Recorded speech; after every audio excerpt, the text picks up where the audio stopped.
Welcome to Stars and Swords. I'm Alastair Stephens.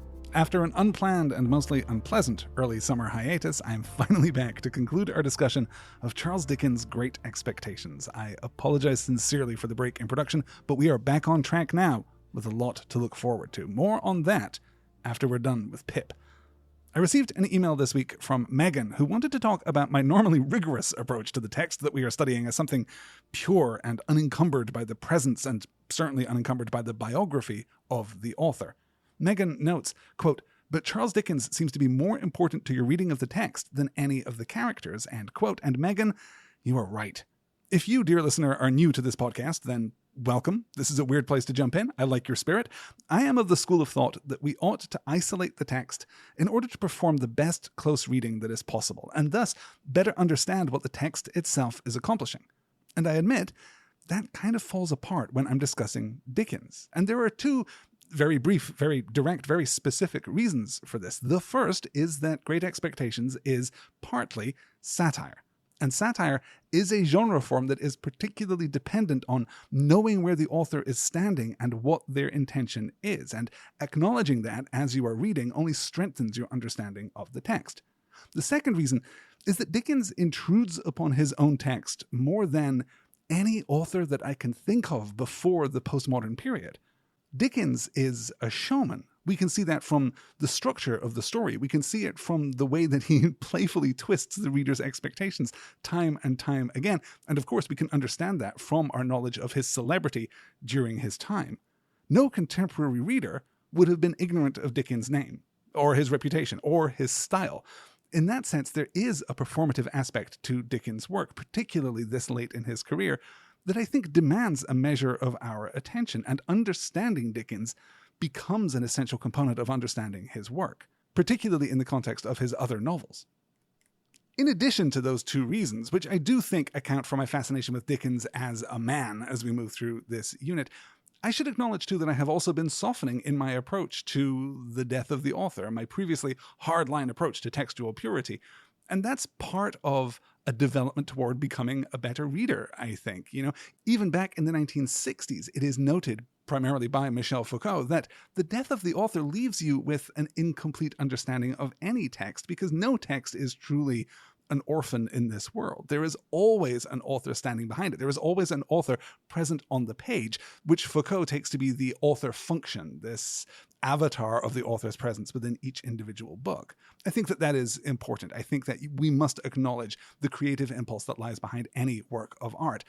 It's also true, I think, that we should acknowledge the structures of power and opportunity that shape our societies from the largest scale to the smallest scale. Art is produced by human beings who exist in their context. They exist in phenomenological time for human beings who exist in context. Nothing really exists in a vacuum, and pretending that it does often stems, it seems to me, from a desire to blind ourselves deliberately to ideology.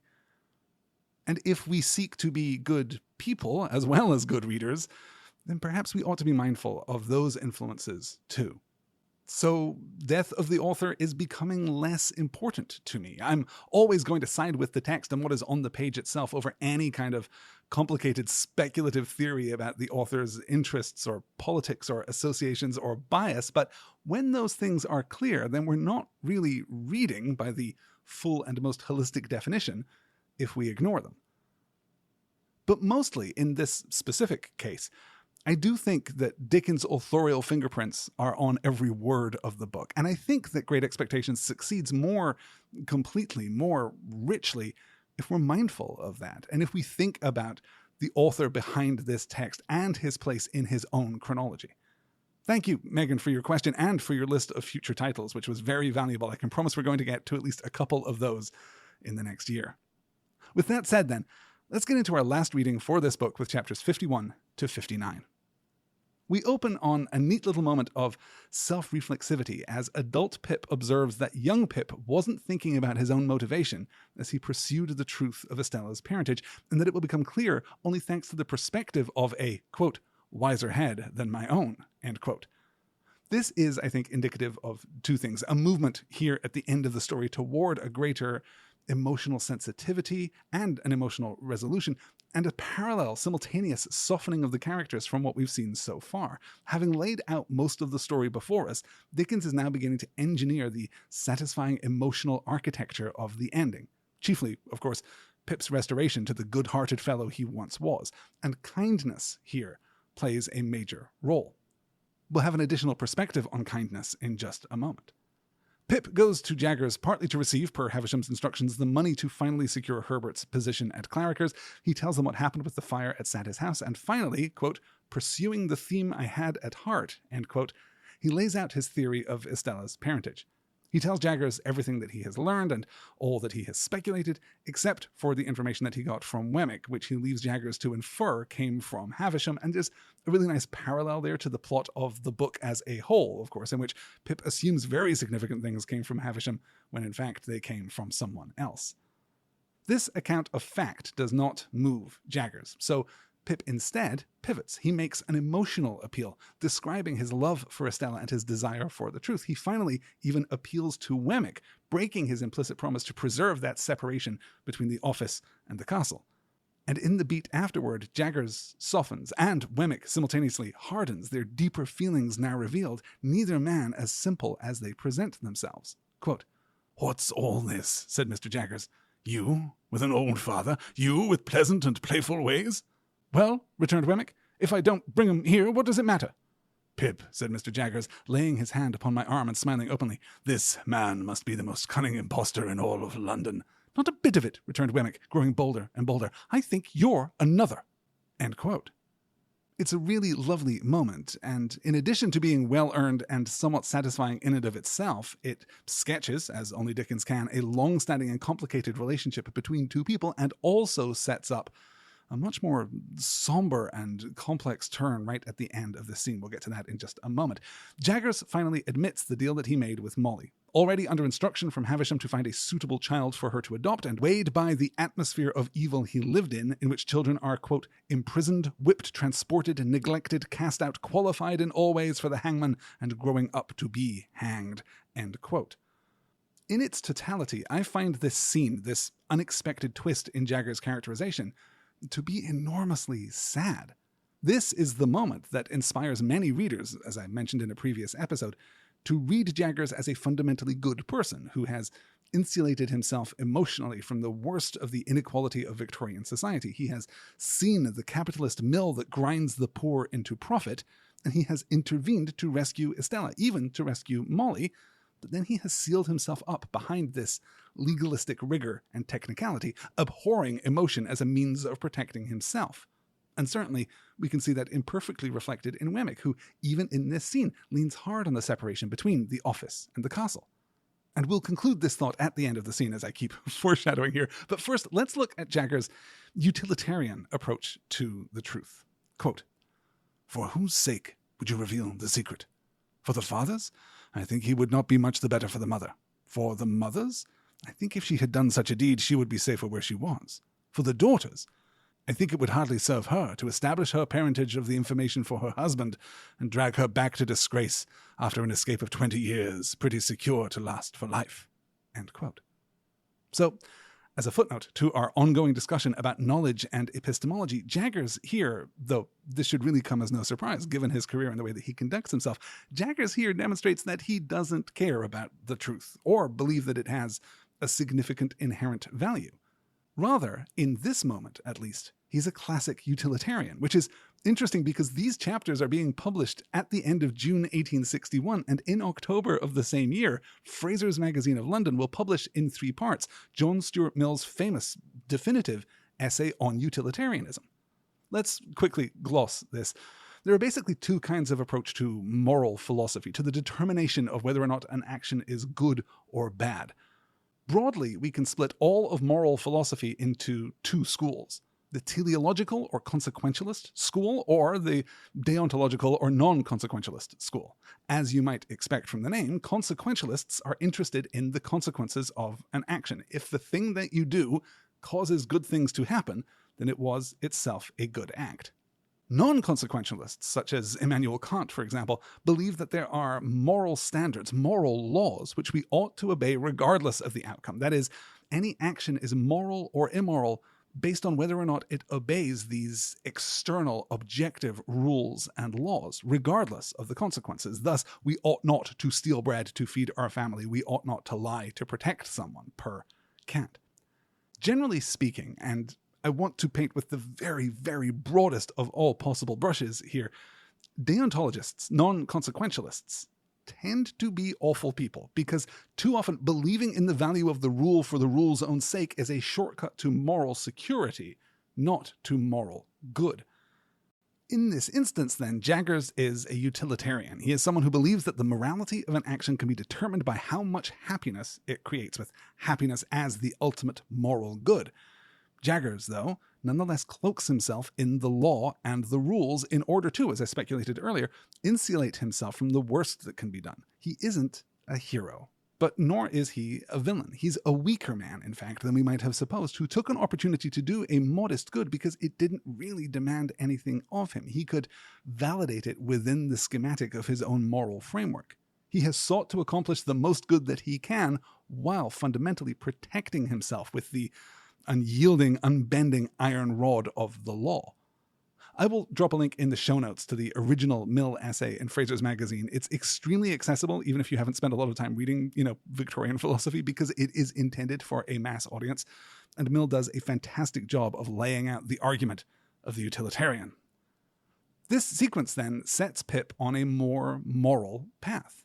The truth doesn't matter. The past doesn't matter. So many of the concerns and the beliefs and the burdens that have shaped the course of Pip's personal history up to this point are revealed and accepted to be meaningless. It doesn't matter that Estella is the daughter of criminals or that Pip is the son, in effect, of a lowly blacksmith. It matters who they are at their heart. At least, kind of. We recognize that it doesn't matter in any objective sense, that no one should feel obligated as good members of the stratified society to denounce either Pip or Estella, but we also realize practically, in effect, it would matter, in that it would at least cause gossip and speculation and social suffering, if not outright shame and banishment from polite society. But by drawing a line between those two things, Dickens is in his satirical mode. He's demonstrating the unjust nature of the Victorian world, of the focus on these things which are not ultimately the most important things. This is consistent throughout the novel, as has become clear. The good people are not good because of rank, nor because of the absence of rank. Joe Gargery and Matthew and Herbert Pocket, for example, are good people. Bad people, likewise, cross the social divide. Havisham is bad, but Mrs. Joe is also bad. The noble Drummle and the common-born Orlick, equally bad. Good people are good because they're emotionally intelligent, they're mindful of others, and because, in some sense, they are consequentialists. Bad people are bad because they are primarily selfish and are more interested in the appearance of things than their substance.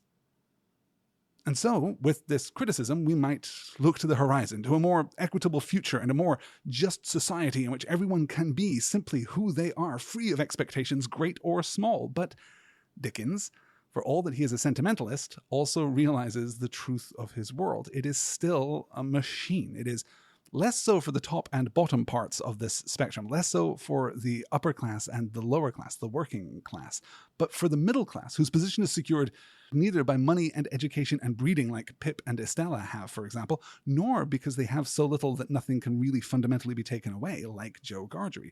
The social machine of the Victorian middle class demands conformity. It demands obedience, as is demonstrated by the resolution of Jaggers' hypothetical musing here and the strange friction now between Jaggers and Wemmick, as Pip notes, quote, that each of them seemed suspicious, not to say conscious, of having shown himself in a weak and unprofessional light to the other, end quote. This is ultimately unhappily resolved with the entrance of Mike, the drip-nosed man in the fur cap, who comes to Jaggers seeking aid for his daughter and who makes the mistake of presenting his appeal emotionally rather than factually, which causes Jaggers and Wemmick both to seize the opportunity to demonstrate their hard-hearted dedication to that deontological principle, driving Mike from the office and re-establishing their working relationship. And this, I think, is a genuinely tragic scene, not just for Mike and his daughter, of course, but for Wemmick, who will continue to lead this bifurcated life, and for Jaggers, who will retreat still further into the few rooms that he keeps lit in his otherwise ostentatious townhouse. A thought left as an exercise for the reader. Does Dickens' astute and thoughtful depiction of this machinery of the middle class, this generative capitalist factory that creates wealth, does Dickens believe this to be an unnatural state, as opposed to both the upper and the working classes which bracket this expanding middle tier of society? Should we ultimately have a middle class? What do you think Dickens' thoughts are on that? In chapter 52, Pip goes to Clarriker's and secures Herbert's future at long last. That settled, we skip ahead to March, whereupon Pip receives a letter from Wemmick telling him that now is the time. Herbert suggests that they recruit Startop to compensate for Pip's previous injury, telling him that it is, quote, a mere freak, but a secret one, end quote. This is in keeping with the contemporary meaning of the word freak, a whimsical or capricious notion, which is first attested in England in the 1560s, derived, interestingly, from an unknown source. There's a lot of speculation about where the word freak came from, but we do know that it enters English in and around 1560. The turn to the more modern meaning of the word begins around 1835, but the original meaning endures alongside that adapted meaning for almost a century before being finally displaced. They swiftly make their plans and prepare what is necessary, though Pip is interrupted by the arrival of a letter demonstrating a knowledge of Provis and offering more information if he comes alone to the sluice house by the lime kiln in the old marshes, and that's enough information, I'm sure, for even the casual reader to anticipate who has sent this filthy letter. Pip immediately boards the coach for Kent and races back to the marshes, though he pauses in his journey to stay at the inn in his old hometown, whereupon the landlord tells him casually the story of his own rise to fortune and fame. Pumblechook, of course, is still taking the credit, which makes Pip only think more fondly of Joe, realizing again his brother-in-law's dignity and nobility of spirit. This is not the first and will not be the last time in the back part of this book that we will encounter some emotional friction for Pip that simply serves to remind him of Joe and Joe's underlying goodness. Pip ventures out at the appointed hour, and in chapter 53, we accompany him out once more to the Gothic mystery of the marshes, though this time we'll note no mist on the marshland, but instead a melancholy wind, the full moon rising, only to be swallowed by the clouds above. The rain begins to fall as Pip makes it to the sluice house with its modest, uncomfortable interior. Pip is captured, is in pain from the wounds he received at Satis house, and is finally tied up as Orlick reveals himself. Furious and vengeful that Pip has prevented him from possessing Biddy, Orlick is now set upon the murder of our hero and the disposal of his body in the lime kiln. Orlick confesses that he is the one who beat and injured Mrs. Joe, which also comes as no surprise to the reader, but is a necessary step toward the emotional restitution that we're looking for here at the end of the book. And he blames his violence on Pip's preferential treatment, which, let us remember, was not at all preferential. We don't have much in the way of direct comparison to draw from the text, but it seems unlikely that Orlick's description, quote, "you was favoured and he was bullied and beat," end quote, is intended to be factually true in either direction. Not only that, but we learn that Orlick was loitering on the stairs of Pip's London home the night that Magwitch revealed himself. And here's the thing. The scene is nicely written, and the grotesque Orlick is certainly threatening, and Pip's injuries compound his helplessness in the face of this wrath, and we might even be gratified by the arrival of Herbert and Startop and the rescue of our poor hero, but mostly, narratively, this feels like the resolution of outstanding mysteries architected to increase the tension in the moment at which they are introduced, rather than a necessary movement of the plot, because nothing changes within Pip during this experience. He's already thinking of Joe and Biddy and Herbert before he goes to the sluice house. It ends up feeling like a very conventional action set piece that doesn't provide a lot of narrative leverage to justify its presence in the book. And I'll hesitate here, because while all of that is true, we ought to consider the context in which this book is being written. When we think of the monologuing villain outlining both his plans and the full catalogue of his transgressions, we might think of James Bond, or any number of pulp-inspired mystery, fantasy, or science fiction stories from the first half of the 20th century. Even the last-minute rescue by the hero's sidekick feels very familiar, but we must remember, this is 1861. And though I'm sure there are lots of examples of this kind of thing prior to Great Expectations, I'm also sure that it hasn't been as yet codified as a trope. Indeed, the detail of the sequence, the Gothic inflection of the marshland, the moon behind the clouds, the doubt and the hesitation, and then the sudden bewildering violence, it feels noirish, it feels pulpy, it feels, particularly if we look past the cliché, very modern. I don't have a comprehensive knowledge of Victorian adventure literature to cite chapter and verse, but I certainly can't think of other examples from around the same time of this kind of reveal. So I'm inclined to give Dickens credit for what must have been at the time a shocking, visceral sequence in a story that resorts only rarely to violence and to physical danger. If you know of other examples of this trope from this period or from before this period, then please do get in touch and let me know. It would be really fun to dive into the history of this particular cliche and track its development and, of course, ultimate subversion. One interesting thing to note here, as Pip is facing his own death and the concealment of his body within the furnace of the lime kiln, he reflects on what those close to him will think and refers in passing to Magwitch as, quote, Estella's father. Whether we take this as an oblique inclusion of Estella in the catalogue of people who will be let down by Pip's untimely demise, or whether we consider this simply a shift in the way that Pip sees Magwitch, is, I think, open to interpretation. Partly because we won't see any repetition of this title applied to Magwitch through the rest of the book. I take this in this moment to be an acknowledgement that Pip is thinking first of Estella. It is a thought that is unvoiced, but one that is very close to his heart. Then he thinks of her father, the man now dependent on Pip for his hope of liberty. After the daring rescue by Herbert and Startop, Pip returns to London. He sleeps away the day, and then all at once, it is Wednesday, the day of Magwitch's escape from town. We've hit this point a few times in our discussion, so let's not spend too much time on it, but we will note that at the beginning of chapter 54, Pip has subordinated himself entirely to Magwitch's need. He isn't planning for his own future. He isn't thinking about what comes next. He's just there to fulfill his purpose, to repay this debt. His focus is specific and it is precise and it is exclusive of other thoughts, which oddly does seem to be something that we attribute to good people, to kind people, to decent people in the span of this novel. Here, too, we'll note Dickens doing something that is rather unusual for this book. He describes the traffic on the Thames leaving London to the east, and he deliberately pulls in an historic perspective. Quote, of barges, sailing colliers, and coasting traders, there were perhaps as many as now, but of steamships, great and small, not a tithe or a 20th part so many. End quote. It's worth remembering, for all of his celebrity and reach even at the time, that the vast majority of Dickens' readers, particularly in the serialized form, were, of course, Londoners. All the year round, at its height, sold 300,000 copies a week. That is around the same number as Sports Illustrated sells every month here in the US. It's just a little less than Rolling Stone magazine sells every month here in the US. Except the market for Dickens magazine wasn't 330 million people, it was 3 million people. That means that all the year round is reaching at its height 10% of the population in any given week, which is, that is a higher proportion of the target market than is reached by either Sunday Night Football or American Idol here in the United States.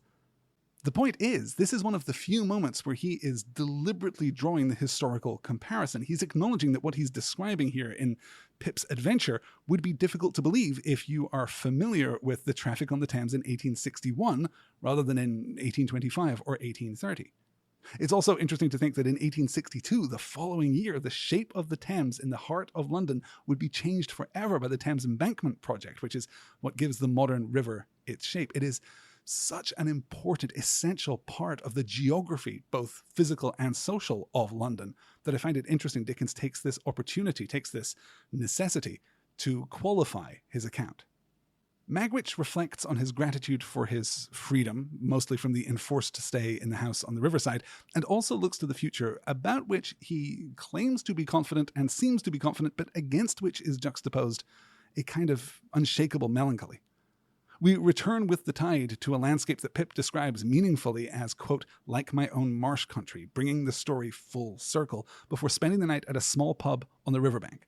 We get the conversation with Jack, who tells everyone that a 4-oared galley had been rowed upriver with the tide earlier in the day, that it had been filled with disguised customs officers. The custom us that we get repeated through this section seems to be a phonetically literalized form of customs house, customs house, as delivered in a broad dialect. They sleep a fitful sleep, and when Pip wakes in the night, he can see two men looking into their boat down on the riverbank. The wind is rising, and we're back in that gothic horror, haunted and hunted, pathetic fallacy mode that we have been in before, in which we are so often when we are visiting the marshes. And then, all at once, we're out on the river, and the other galley comes alongside, and Compeyson is revealed, and Magwitch launches himself from the boat, and Pip and the others are captured, and then the injured Magwitch is retrieved from the river with Compeyson nowhere to be seen. And After waiting for the tide to turn, they are returned to London, and Pip understands, though Magwitch does not, that his financial security is no longer assured. Magwitch's resources will be seized by the crown, and Pip will be left with nothing, though that is not the immediate concern. This entire episode, we should understand, is inevitable. Narratively, if we're to complete the thematic arc of Pip's story, we understand on some level intuitively that we can't have him disappear to Rotterdam or to Hamburg and begin his life over in new circumstances. Part of the resolution of a story like this, as I discussed in the last episode, can be found in the protagonist's proper reintegration to their society. Later, we're going to abscond to Egypt for the better part of a decade, but it's only when we return and reintegrate into the society of England that the story is really over. Secondly, though, this isn't Dickens laboring under the Hays Code or the Comics Code authority. He is still a Victorian popularist author, and that means a certain conservatism. The good must be rewarded, the bad must be punished, and no one can be seen to benefit materially from crime and low living. So we enter here at the end of the book a period of moral rectification. But again, what makes Dickens so special is the details. Magwitch is sanguine about what will happen to him. Pip, too, chooses to peacefully let Magwitch's wealth go rather than fight for his share of it or fabricate evidence that it had already been promised to him or passed to him. By the time we get to chapter 55, Herbert is also leaving, relocating, as I mentioned, to Cairo, and he offers Pip employment. A clerk's position, in fact, has opened up thanks to Herbert's sudden and mysterious promotion to partner. Herbert and Clara are insistent. Pip asks only to put off the decision by a little while, which is no problem, it turns out, because Clara's father is stubbornly clinging to life a little longer, and Herbert is, for now, going alone. Wemmick comes by and invites Pip on a walk the following morning, and this is a lovely bit of comic elevation just at the time when the novel needs it most, though it is also an act of social reintegration. We are ordering Wemmick more conventionally and more neatly than he has been previously ordered. Going for a walk, happening upon a church, happening upon a pair of gloves, happening upon Miss Skiffins herself. It's a really rather lovely conceit, which does give us some relief from that emotional hardship, but continues to confirm the world being set to rights. Now safe in harmonious conventionality, Wemmick will be a better, more respectable, more conforming, more obedient part of the status quo, though in that final beat in which Wemmick sets aside his jubilant high spirits to suddenly become serious and note that all of this is Walworth and not for the office, this reminds us that he is still leading his double life. There is hope, perhaps, for Wemmick yet. In chapter 56, we're suddenly back with Magwitch, though you'll note that Pip refers to him only as he throughout this opening passage, kind of elevating him into this archetypal role. Quote, "He lay in prison very ill during the whole interval between his committal for trial and the coming round of the sessions. He had broken 2 ribs, they had wounded one of his lungs, and he breathed with great pain and difficulty which increased daily. It was a consequence of his hurt that he spoke so low as to be scarcely audible, therefore he spoke very little. But he was ever ready to listen to me, and it became the first duty of my life to say to him and to read to him what I knew he ought to hear." End quote. And even there we can tell from Pip's description that what he ought to hear are not things of judgment, but rather things of comfort. By the end of this long legal process, 32 men and women are arrayed before the judge to be sentenced to death, and Magwitch, as Pip tells us, is first among them. Pip writes to the Home Secretary, he's asking for leniency, he's explaining Magwitch's case, then writes similar letters to everyone that he can think of. He visits Magwitch every day, and by the 10th day, when it must seem that Magwitch's life is coming to an end, Pip finally tells him of Estella. Quote, "Dear Magwitch, I must tell you now at last, you understand what I say?" A gentle pressure on my hand. "You had a child once, whom you loved and lost." A stronger pressure on my hand. "She lived and found powerful friends. She is living now. She is a lady and very beautiful, and I love her." End quote. And it's with that news and a final kiss of Pip's hand that Abel Magwitch dies. With his benefactor finally gone, the reality of Pip's financial situation is suddenly apparent and pressing. He is visited by debt collectors, but his own fever and sickness protects him for a time. He hallucinates all kinds of extraordinary things, only for each hallucination to resolve itself into the face of Joe Gargery, and in time he wakes to realize that Joe is, in fact, with him. This, then, is our ultimate moral restoration. There is no enmity between Joe and Pip, or between Pip and Biddy, just familial love and forgiveness. We learn that Biddy has taught Joe to write, a task which we'll remember Pip failed to accomplish, and we might wonder if it's because Pip was a less generous teacher or less interested in Joe's academic progress, but I'm inclined to believe that it is simply that Biddy is a more gentle teacher and receives unasked more of Joe's attention. In fact, in that act of tutelage, I think we foreshadow the ultimate end of Joe and Biddy's story, though many readers found that that particular detail came out of nowhere. We'll talk about that very shortly. Joe tells Pip that Miss Havisham is finally dead, having passed shortly after Pip himself became ill. She passed her belongings on to Estella, of course, but only after giving a healthy inheritance to Matthew Pocket because specifically of Pip's recommendation of his good character. The others, Sarah Pocket and Miss Georgiana and Miss Camilla, who Joe amusingly misnames Miss Camels, got almost nothing. They got, in fact, ironic little punishments of inheritances. And the other important news, of course, is that Orlick has been arrested and imprisoned for breaking into the home and assaulting the person of Pumblechook, which is, in its way, a double restoration of justice. For both characters, Orlick's sentencing, yes, but Pumblechook's public humiliation and torment. Pip offers to tell Joe about Magwitch, but Joe demurs. He's echoing here Jagger's early utilitarian argument about the greater good. Joe noted early in Pip's life that if he sought to defend his brother-in-law from his wife, Mrs. Joe would strike at Pip all the more furiously. Therefore, he no longer sought to defend Pip. There is a practicality here that has nothing to do with principle. Once again, this kind of utilitarianism is put in the mouths of the best and most moral characters in the book. Joe admits, furthermore, that though this was his own understanding, Biddy has also schooled him in it, giving him the necessary perspective such that he can argue this point with Pip. It becomes apparent, too, that Joe's comfort with Pip has been a little dependent on his dependency, and as Pip recovers, Joe becomes more ill at ease, which is necessary if we are to understand that what Joe said in his previous visit about being an ill fit for the city and the life of a gentleman was true. Joe has not changed because Joe is too good to need to change. He just tells the truth. Eventually, Pip wakes and finds Joe gone with a letter left behind, promising that they will forever be the best of friends and including a receipt indicating that Joe has paid off all of Pip's most urgent debts. Pip resolves to leave the city, to return to the forge, to take Biddy up on the romantic offer she implicitly made so long ago, and he returns to town to find Saddis House being auctioned off and Pumblechook all too ready to fall into the role of patient benefactor. This, in the midst of all his pontificating and nonsense, is where we get the very late reveal that Mrs. Joe Gargery was christened Georgiana Maria, named after their mother, which is really actually rather lovely, and a detail, given how late we are in the book and how pompously labyrinthine Pumblechook's dialogue can be, it can be a detail that is easy to miss.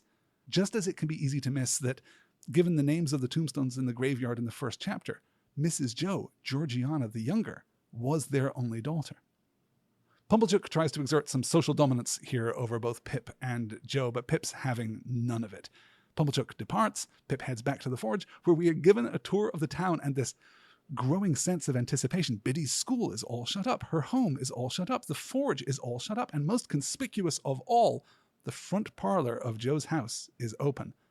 And that's when we get the reveal that Biddy and Joe are to be married that very afternoon. And to modern eyes, this might seem a little strange. Joe is the master of his forge from the earliest part of the book, when Pip is around 7 years old. If we take the most generous timeline here, considering Joe's apprenticeship and journeyman career, he might be in his mid-20s, meaning that he might be as little as 15 years older than Pip, which would make him 14 years older than Biddy. So however you look at it, there is a bit of an age gap. And of course, we have to remember, too, that Biddy has been living for a long time in Joe's house as an employee, as a subordinate. So this might be uncomfortable. It is not by any means unprecedented. Let's remember that there is the better part of a decade between Lizzie and Darcy in Pride and Prejudice. And of course, the rules for Joe are slightly different given that he is a widower.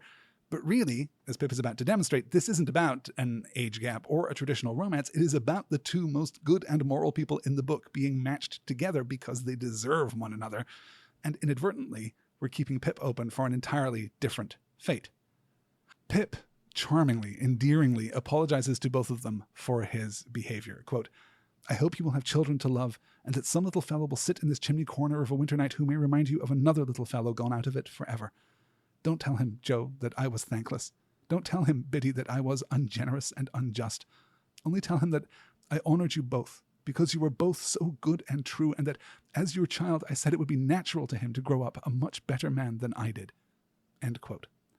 And here we see Pip's ultimate moral restoration, right? He has been returned to his natural state of goodness and gratitude and honor, that his fall into selfishness and deception has now been completely undone, and that he is at last, finally, freed from the influence of Magwitch, the great expectations that were placed upon him. He is now finally entering into his adult self.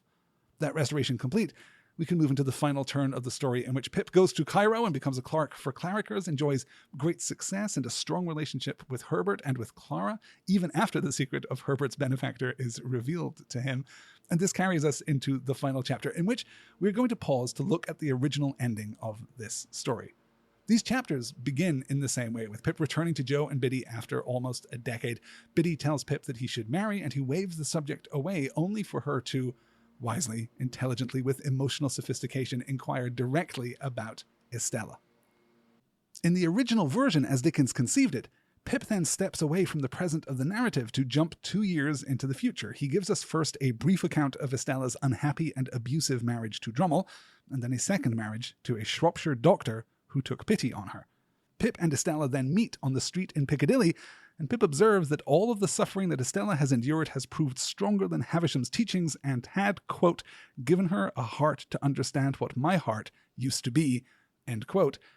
And that is the end of the book, which, is lacking a certain romantic catharsis. It feels even cruel, even judgmental of Estella in a way that isn't really justified by the rest of the text, and it absolutely fails to honor the thematic reading that Estella is as she was made, that she is a victim of Havisham in just the same way as Pip is an inadvertent victim of Magwitch. It sits particularly uncomfortably alongside our treatment of Havisham herself in the final instance, in which we offer our understanding and our forgiveness, but Estella will learn how to have a heart through the crucible of domestic violence and abuse, and we won't feel so bad about it, and I can see why it was changed. As I mentioned before, it was famously bad writer, but apparently pretty good editor Edward Bulwer Lytton who advised Dickens to change the ending. Dickens writes in July of 1861 to his friend and biographer John Forster, quote, "You will be surprised to hear that I have changed the end of Great Expectations from and after Pip's return to Jo's and finding his little likeness there. Bulwer, who had been, as I think you know, extraordinarily taken by the book, so strongly urged it upon me after reading the proofs and supported his view with such good reasons that I resolved to make the change. I have put in as pretty a little piece of writing as I could and have no doubt the story will be more acceptable through the alteration." End quote. So thank you, Edward Bulwer Lytton, for the revised ending in which Pip reflects on what he had heard of Estella's cruel marriage, just as in the original version, but then resolves to walk out early into the evening to Satis house, where he finds that everything has been swept away, but for the wall of the old garden. It is dark, and the stars are shining, and he finds Estella there. Quote, "The freshness of her beauty was indeed gone, but its indescribable majesty and its indescribable charm remained. Those attractions in it I had seen before. What I had never seen before was the saddened, softened light of the once proud eyes. What I had never felt before was the friendly touch of the once insensible hand." End quote. They talk for a moment. Estella gives a version of the original ending, though it feels softer and sadder in her voice than in Pip's. She asks him to say again that they are friends, which he does, and they leave the garden hand in hand, resolved to be friends apart. But the last line leaves a hopeful ambiguity. Quote, "I took her hand in mine, and we went out of the ruined place. And as the morning mists had risen long ago when I first left the forge, so the evening mists were rising now. And in all the broad expanse of tranquil light they showed to me, I saw no shadow of another parting from her." End quote.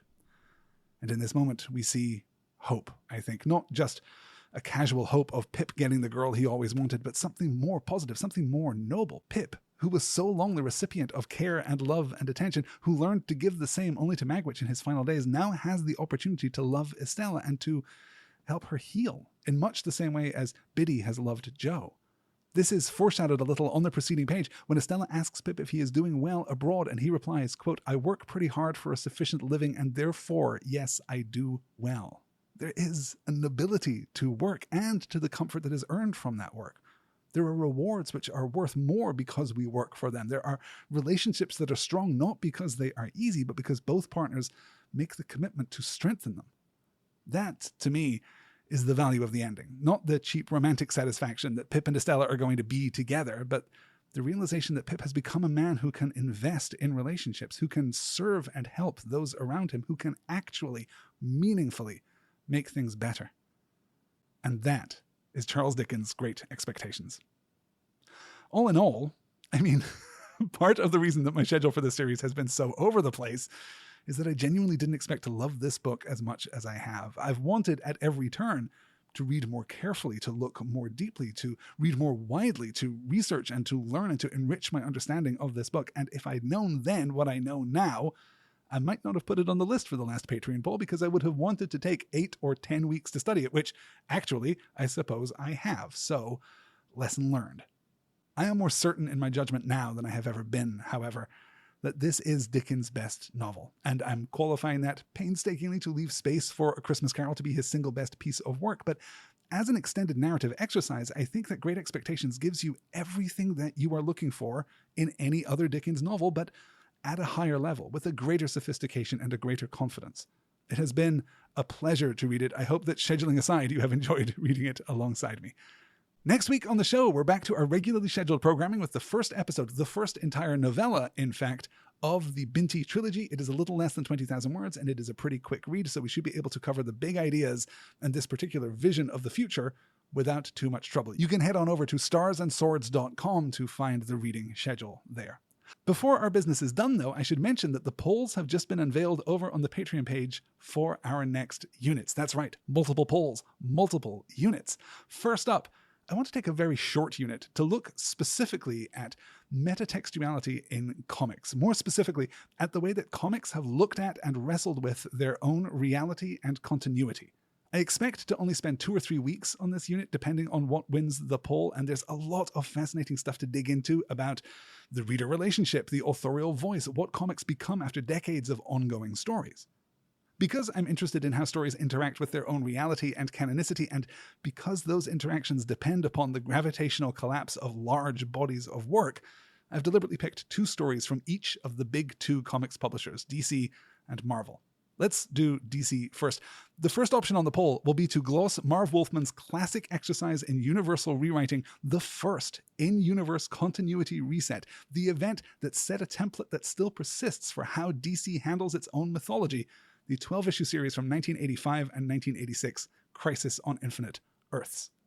Secondly, we could take a look at Scottish writer Grant Morrison's tenure on Animal Man from the late 1980s, in which Morrison, who uses they-them pronouns, deconstructs the reality of the comic book world, culminating with their own entry into the comic and a conversation with Buddy Baker, the Animal Man, who is understandably less than thrilled to meet the god of his own fictional world.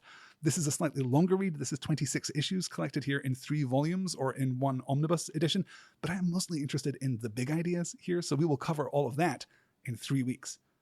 On the Marvel side of the aisle, we have 2 alternatives. The first is Kurt Busiek's 4-issue story Marvels from 1994, which reimagines the entire fictional history of the Marvel comic universe from the point of view of a newspaper photographer. This is an extraordinarily rich and complex and beautiful and thoughtful series, and though it's the shortest reading on the list, it has more than enough to sustain the 2 episodes that I would plan on dedicating to it. And the last option on this particular poll will be Marvel's swing at a continuity reset in the early 2000s, Ultimate Spider-Man, written by Brian Michael Bendis and drawn by Mark Bagley. This series sets out to retell Spider-Man's entire career without 40 years of continuity, and with that fresh, new, early 2000s attitude. In practice, it's a fascinating exercise in distillation, in adaptation, in refocusing. It demonstrates how the elements of the single best comic character's life and history have coalesced over the many years of his publication history.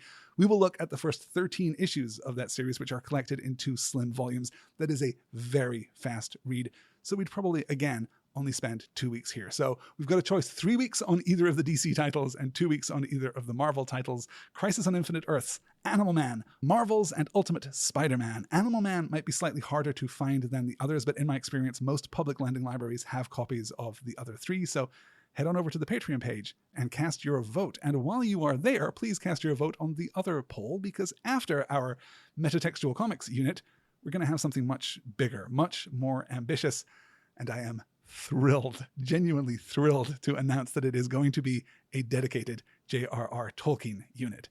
As ever, we will have 4 texts to choose from, though it's fair to say that we will cover all of these at some point in our long shared future.